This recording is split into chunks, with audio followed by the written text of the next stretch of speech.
दोस्तों UPSC, EPFO, APFC and EO exam की A to Z series की इस नई वीडियो में आप लोगों का बहुत बहुत स्वागत है, जहां पर आज हम कवर करने वाले हैं vacancy stand for APFC and EO examination. इस वीडियो में मैं आप लोगों के बहुत सारे क्वेश्चंस को आंसर करने वाला हूं कि सर पास्ट ईयर में एपीएफसी एग्जाम की कब कब कितनी कितनी वैकेंसीज आई हैं, ईओ एग्जाम की कब कब कितनी कितनी वैकेंसीज आई हैं, फ्यूचर में क्या ट्रेंड हो सकता है। तो आपको सारे सवालों के आंसर मिलने वाले हैं, लेकिन ये वीडियो आप लोगों ने एंड तक पक्का देखनी है। और दोस्तों मैं आप लोगों से एक और रिक्वेस्ट करने वाला हूं कि हमारी जो ये प्लेलिस्ट है UPSC, EPFO, APFC EO exam A to Z series की, इसका लिंक आप सेव करके रख लीजिए, क्योंकि ये सीरीज आपके लिए कंप्लीट इंफॉर्मेशन का सोर्स बनने वाली है फॉर दीज एग्जाम्स।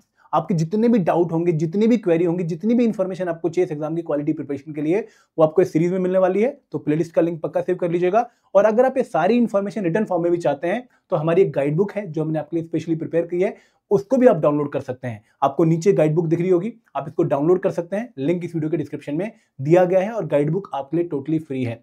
अब दोस्तों बात करते हैं vacancy stand for UPSC, EPFO, APFC and EO examination. हमारा एजेंडा क्या रहेगा इस वीडियो में कि सबसे पहले हम बात करेंगे एपीएफसी एग्जाम के वैकेंसी स्टैंड की, फिर हम बात करेंगे ईओ एग्जाम के वैकेंसी स्टैंड की, और फिर हम बात करेंगे कि भाई फ्यूचर में कितनी वैकेंसीज एक्सपेक्टेड हैं इन दी 2025 एग्जाम, और आगे हमें क्या ट्रेंड देखने को मिल रहा है। लेकिन दोस्तों इस पर्टिकुलर टॉपिक को डिस्कस करने से पहले मैं आप लोगों के साथ एक पर्टिकुलर इन्फॉर्मेशन शेयर करना चाहूंगा जो कि आप लोगों को समझनी है। देखिए, ईपीएफओ एक ऑर्गेनाइजेशन है और इस ऑर्गेनाइजेशन में हमने दो पोस्टों की बात की है। एक पोस्ट है APFC, assistant provident fund commissioner, और दूसरी पोस्ट है ईओएयू, इन्फोर्समेंट ऑफिसर, अकाउंट ऑफिसर। ठीक है, आप लोगों को इन पर्टिकुलर पोस्ट के बारे में बेसिक इंफॉर्मेशन मेरी पुरानी वीडियोस में मिल गई होगी। अब जो एपीएफसी या ईओए पोस्ट हैं, इनकी कुछ सैंक्शनड स्ट्रेंथ है। मतलब ईपीएफओ में ये सैंक्शनड स्ट्रेंथ फिक्स कर रखी है, भाई एपीएफसी ऑफिसर टोटल ईपीएफओ में इतने रहेंगे, ठीक है, वो एक नंबर है एक्स फॉर एग्जांपल। ऐसे ही ईओ ऑफिसर की स्ट्रेंथ एक फिक्स कर रखी है कि भाई एक्स नंबर ऑफ ऑफिसर रहेंगे। तो जो सेक्शन स्ट्रेंथ है, इनमें जब फिलिंग होती है, जब इनको फिल किया जाता है तो दो तरीके से फिल किया जाता है कि भाई या तो एपीएफसी डायरेक्ट रिक्रूटमेंट के थ्रू फिल किए जाएंगे इन पर्टिकुलर स्ट्रेंथ को कंप्लीट करने के लिए, या फिर इनकी जो रिक्रूटमेंट है वो प्रमोशंस के थ्रू होगी इस पर्टिकुलर स्ट्रेंथ को फिल करने के लिए। फॉर एग्जांपल मैं एक एग्जांपल देता हूं कि भाई इस टाइम पर अगर एपीएफसी की सैंक्शन स्ट्रेंथ 500 है कि भाई ईपीएफओ में किसी भी मोमेंट में 500 लोग होने चाहिए एपीएफसी पोस्ट पे, तो जो 500 लोग हैं दो तरीके से भरे जाएंगे, या तो डायरेक्ट रिक्रूटमेंट के थ्रू कि भाई लोगों की सिलेक्शन होगी एग्जाम के थ्रू जो कि यूपीएससी कंडक्ट करता है, या फिर प्रमोशन के थ्रू कि भाई जो लोग नीचे लेवल पे हैं उनको प्रमोट करके आप लोग एपीएफसी बना लीजिए। अब आपके मन में सवाल ये आएगा कि सर रेशियो क्या है, कितने लोगों को रिक्रूटमेंट के थ्रू फिल किया जाएगा और कितने लोगों को प्रमोशन के थ्रू फिल किया जाएगा। तो आप लोगों ने समझना है कि भाई यहाँ पर रेशियो 50-50 है कि हाफ ऑफ द स्ट्रेंथ जो है वो डायरेक्ट रिक्रूटमेंट के थ्रू फिल की जाएगी, और हाफ ऑफ द स्ट्रेंथ जो कि एक्स नंबर की, मैंने हाइपोथेटिकल नंबर लिया था, वो डायरेक्ट प्रमोशन के थ्रू फिल की जाएगी। अभी प्रमोट कौन होगा? प्रमोट होंगे ईओएओ ऑफिसर जो कि लेवल 8 पे अगेन दो तरीके से जो है जिनकी भर्ती हो रही है, एक डायरेक्ट रिक्रूटमेंट और एक डायरेक्ट प्रमोशन। तो इन लोगों को प्रमोट करके कहां भेजा जाएगा? एपीएफसी में। तो यहां पर वैकेंसीज क्रिएट होंगी। अब उन वैकेंसी को कैसे फिल किया जाएगा? और एक डायरेक्ट रिक्रूटमेंट या फिर डायरेक्ट प्रमोशन के थ्रू। तो आप लोगों ने समझना है कि भाई किसी भी पोस्ट एपीएफसी या फिर ईओ पे आप लोगों को दो तरीके से रिक्रूटमेंट देखने को मिलती है, या तो लोग प्रमोट होते हैं with in the organisation from a lower level to a higher level, या फिर उस पर्टिकुलर पोस्ट के लिए एग्जाम के थ्रू रिक्रूटमेंट की जाती है। इनका रेशियो क्या है? रेशियो 50-50 है, एपीएफसी एग्जाम के लिए भी और ईओ एग्जाम के लिए भी। ये पॉइंट आप लोगों को समझ आ गया है। अब दोस्तों हो क्या रहा है कि ईपीएफओ में कैडर रीस्ट्रक्चरिंग हो रही है। कैडर रीस्ट्रक्चरिंग का मतलब क्या है कि भाई धीरे धीरे ईपीएफओ का जो काम है, जो काम करने का दायरा है, वो बढ़ता जा रहा है। ठीक है, सोशल सिक्योरिटी डोमेन हमारी सरकार का एक बहुत इंपॉर्टेंट हिस्सा बन चुका है, उनके काम करने का एक बहुत इंपॉर्टेंट पार्ट बन चुका है। तो इस ऑर्गेनाइजेशन पे काफी जो है जिम्मेदारी है और धीरे धीरे ऑर्गेनाइजेशन एक्सपेंड कर रही है।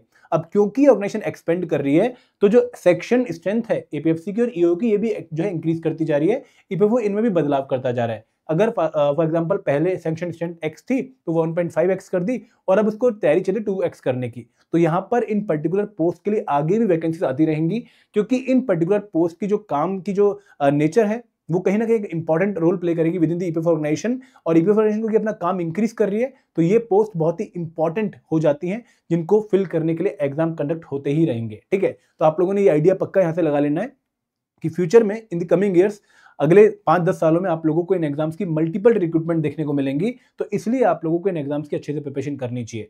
अब दोस्तों एक बार पुराना ट्रेंड देख लेते हैं कि भाई पास्ट ईयर में कब कब वैकेंसीज आई हैं और क्या इंपैक्ट पड़ेगा इस कैडर रिस्ट्रक्चरिंग का अपकमिंग वैकेंसीज पे। देखिए अगर मैं एपीएफसी एग्जामिनेशन की बात करूं तो एपीएफसी एग्जामिनेशन पिछले 10-15 सालों में 3 बार कंडक्ट हुआ है। 2012 में कंडक्ट हुआ था, उसके बाद 2015 में कंडक्ट हुआ और लेटेस्ट ये 2023 में कंडक्ट हुआ है। तो जब 2023 में कंडक्ट हुआ तो इसकी जो वैकेंसीज थी वो थी 159। 2015 में जब कंडक्ट हुआ तो 170 वैकेंसीज थी और 2012 में जब कंडक्ट हुआ तब 253 वैकेंसीज थी। अब यहाँ पर आप लोगों को लग रहा होगा कि सर नंबर ऑफ वैकेंसीज तो हर बार डिक्रीज करती जा रही है, इसकी वैकेंसीज का जो नंबर पिछली बार से कम था, इसका नंबर पिछली बार से कम था। बट दोस्तों ये जो वैकेंसीज है मल्टीपल फैक्टर पे डिपेंड करती हैं कि भाई उस पर्टिकुलर पोस्ट पर डायरेक्ट प्रमोशन को करने के बाद कितने लोग बचे जिनको डायरेक्ट रिक्रूटमेंट के थ्रू फिल किया जाना था। तो ये बहुत सारे फैक्टर जो है प्ले करते हैं, तब जाकर वैकेंसीज का नंबर ईपीएफओ देता है यूपीएससी को एग्जाम कंडक्ट करवाने के लिए। तो यहाँ पर वैकेंसीज का नंबर फिक्स नहीं है, ये हर बार वेरी करता है, कई बार ज्यादा कई बार कम हो जाता है। तो यहाँ पर 253 वैकेंसीज 2012 में आपको इसलिए याद देखने को मिल रही है क्योंकि उस टाइम पर जो एग्जाम था वो लगभग 8 साल बाद कंडक्ट हुआ था, 2004 के बाद। तो यहाँ पर उस टाइम पर बहुत सारी वैकेंसीज ईपीएफओ में क्रिएट हो गई, तो इसलिए नंबर ऑफ वैकेंसीज ज्यादा आएंगी। तो यहाँ पर मल्टीपल फैक्टर्स की वजह से आपको वैकेंसीज का नंबर हर बार वेरिएबल देखने को मिलेगा। तो अब आप लोगों ने समझना है कि 159 वैकेंसीज 2023 में थी, 170 2015 में थी। अगर इनका फर्दर डिवीजन देखोगे तो अनरिजर्व कैटेगरी के लिए 2023 में 68 वैकेंसीज थी, ओबीसी के लिए 38 वैकेंसीज थी, एसटी कैटेगरी 25 वैकेंसीज थी, एसटी के लिए 12 वैकेंसीज थी और ईडब्ल्यूएस के लिए 16 वैकेंसीज थी। और इन्हीं 159 में से 8 जो वैकेंसीज थी वो रिजर्व करी गई थी for the post of for the category of person with benchmark disability. तो इस तरीके से आप लोगों को वैकेंसीज का ट्रेंड देखने को मिल रहा है। 2015 में 78 अनरिजर्व के लिए, 54 ओबीसी के लिए, 24 एससी के लिए, 14 एसटी के लिए और 8 reserve for person with benchmark disability category. तो दोस्तों यहाँ पे वैकेंसीज का नंबर वेरी करता है और कोई फिक्स ट्रेंड नहीं है कि भाई वैकेंसीज जो है इंक्रीज या डिक्रीज ही होंगी। अभी हमें जो वैकेंसीज का ट्रेंड अगर आप 2015 से कंपेयर करो तो थोड़ा डिक्रीजिंग ऑर्डर में देखने को मिल रहा है, बट फ्यूचर में नंबर इंक्रीज होगा कि ईपीएफओ एक्सपेंड कर रहा है खुद को। अगर मैं ईओए वैकेंसीज की बात करूं तो ईओए वैकेंसीज में भी ट्रेंड क्या है कि भाई 2017 में 257 वैकेंसीज आई थी, 2021 में 421 बम्पर वैकेंसीज आई और 2023 में भी इक्वली जो है नंबर की वैकेंसीज 418 में देखने को मिली। अब दोस्तों वैकेंसीज का नंबर क्यों इंक्रीज हुआ? क्योंकि जब ईपीएफओ की कैडर रिस्ट्रक्चरिंग हो रही है तो वहां पर पहला जो फोकस है वो ईओ की वैकेंसीज इंक्रीज करने पे है और ईओ की वैकेंसीज इंक्रीज करने का उनका फोकस एपीएफसी की वैकेंसी इंक्रीज करने पे होगा। तो हमें बाद में फ्यूचर में एपीएफसी की भी हायर वैकेंसीज देखने को मिलेंगी। ठीक है, तो यहाँ पर आप लोगों ने समझना यह है कि भाई जैसे जैसे ईपीएफओ अपने आप को रिस्ट्रक्चर कर रहा है आपको वैकेंसीज में डिफरेंस देखने को मिल रहा है। ठीक है, और एक और इंपैक्ट पड़ेगा रिस्ट्रक्चरिंग का, वो भी आप लोगों ने समझना है कि अगर आप लोगों ने वैकेंसी ट्रेंड देखा कि भाई एपीएफसी एग्जामिनेशन 2015 में आया था, उससे पहले 2012 में आया और 2015 के बाद 2023 में आया, तो यहाँ पे एग्जाम जो है कम रेगुलर है, मतलब 8 साल 3 साल में एक बार एग्जाम हो रहा है। लेकिन अब क्योंकि कैडर रिस्ट्रिक्शन हो रही है तो आपको बहुत फ्रीक्वेंटली एग्जाम देखने को मिलेगा। हम ये एक्सपेक्ट कर रहे हैं कि भाई 2023 के बाद 2025 में एग्जाम होगा और 2025 का जल्दी ही हमें दोबारा भी एग्जाम देखने को मिलेगा। तो जो गैप है ना बिटवीन डिफरेंट एग्जाम साइकिल वो कहीं ना कहीं कम होता जा रहा है और ये फायदा हमें रिस्ट्रक्चर की वजह से देखने को मिल रहा है। आप ईओ के केस में ये पूरा जो है बेनिफिट देख सकते हैं। 2017 से पहले कब ईओ हुआ था किसी को भी नहीं पता, बहुत पुराने टाइम में ईओ एग्जाम कंडक्ट था, शायद 1999 के आसपास। बट क्योंकि 17 में पहले बात तो काफी वैकेंसीज क्रिएट होगी तो उसके बाद जल्दी हमें एग्जाम इसलिए देखने को मिलेगा 4 साल के अंदर और 3 साल के अंदर कि भाई क्योंकि ईपीएफओ की रिक्वायरमेंट ईओ वैकेंसीज की हो गई थी और इसलिए उन्होंने एग्जाम कंडक्ट करवाया।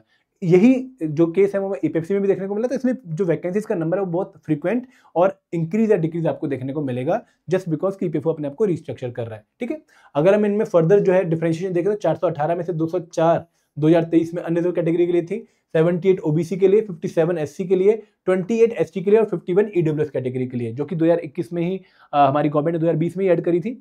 और दोस्तों यहाँ पे 25 जो सीटें थी वो रिजर्व थी out of 418 for the person benchmark disability category. और ईपीएफओ को जो ईओ का नंबर है वो हर बार हमें अच्छा खासा ही देखने को मिलता है और एक बहुत अच्छी अपॉर्चुनिटी है हर एक बच्चे के लिए इस एग्जाम में पार्टिसिपेट करके एक अच्छा ऑफिसर बनने की। अब दोस्तों बात करते हैं कि भाई अगर पास्ट ईयर में ये नंबर ऑफ वैकेंसीज रही हैं तो फ्यूचर में कितनी वैकेंसीज आ सकती हैं। देखिए 2025 का मैं आपको एक नंबर देना चाहूंगा कि 2025 में एक आरटीआई रिप्लाई के थ्रू हमें पता लगा कि भाई ईपीएफओ ने इसका प्रोसेस स्टार्ट कर दिया है, जो रिक्वेशन है वो प्रिपेयर कर ली है और जो रिक्वेस्ट है वो यूपीएससी को चली भी गई है। कितनी वैकेंसीज की रिक्वेस्ट गई है? 74 vacancies for the post of EPFC और 156 vacancies for the post of EOO. अब आपके मन में सवाल ये आया होगा कि सर वैकेंसीज तो और रिड्यूस हो गई हैं, बट दोस्तों वैकेंसीज क्यों रिड्यूस हुई है? क्योंकि भाई एग्जाम फ्रीक्वेंट हो गए। 2015 के बाद 2023 में एग्जाम हुआ था इसलिए नंबर ऑफ वैकेंसीज 170 से 159 थोड़ी सी कम हुई, लेकिन क्योंकि एग्जाम 2 साल बाद ही दोबारा कंडक्ट हो रहा है इसलिए नंबर ऑफ वैकेंसीज आपको 74 देखने को मिल रही है।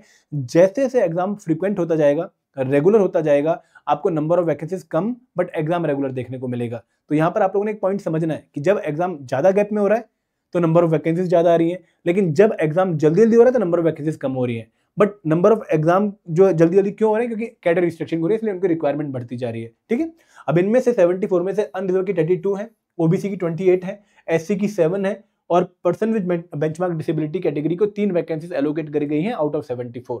सिमिलरली जो ईओ की 156 वैकेंसीज हैं जो कि आने वाली हैं, कभी भी आ सकती हैं, 78 अनरिजर्व कैटेगरी की है, 42 ओबीसी कैटेगरी की है, 23 एससी कैटेगरी की है और 12 एसटी कैटेगरी की है।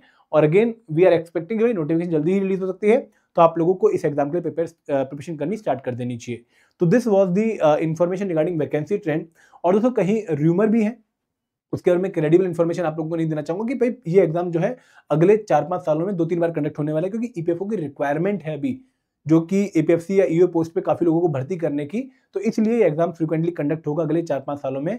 तो आप लोगों को इस एग्जाम के बारे में अच्छी प्रिपरेशन जो है, इस एग्जाम के बारे में सब कुछ समझ के अच्छी प्रिपरेशन स्टार्ट कर देनी चाहिए, ताकि जब भी आपको मौका मिले इस एग्जाम में पार्टिसिपेट करने का, आप फुल फ्लेज्ड तैयारी के साथ इस एग्जाम में पार्टिसिपेट करो। तो this was the information regarding vacancy trend. I hope आपको मजा आया होगा, एक अच्छी इंसाइट आप लोगों को मिली होगी। तो प्लीज अपना फोकस जो है प्रिपरेशन पे देना शुरू कर दीजिए। ये एग्जाम आप लोगों के लिए बहुत अच्छी अपॉर्चुनिटी है अपने लिए एक अच्छी स्टेबल गवर्नमेंट जॉब पाने का। Thank you very much.